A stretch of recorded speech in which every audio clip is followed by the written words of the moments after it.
教育新聞時間，政府向立法會申請撥款更新科學館裏邊嘅常設展覽，有議員就批評科學館更新展品嘅速度慢，同創科發展脫節。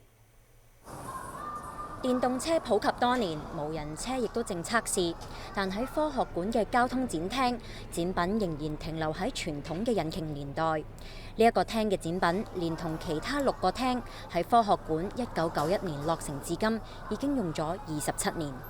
啲小朋友玩嗰啲話啲靜電啊嗰啲，我記得你好耐都喺度噶啦，係啦。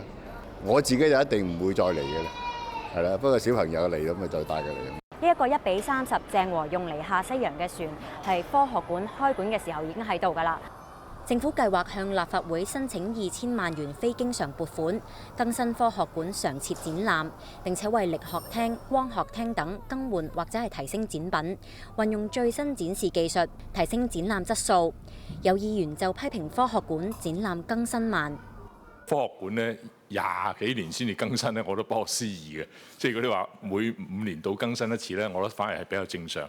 政府話俾我哋聽，呢個3年擺咗1000億落去搞創科，你而家同我講2000萬就算數，係咪懶啊？直情就係懶啦！你攞2億我都俾你啦，拆咗去起過都得啊！唔係話即係我哋淨係有錢就可以做多啲嘅，你不能咧係全館都封閉咗去，即係有用幾年嘅時間去翻新。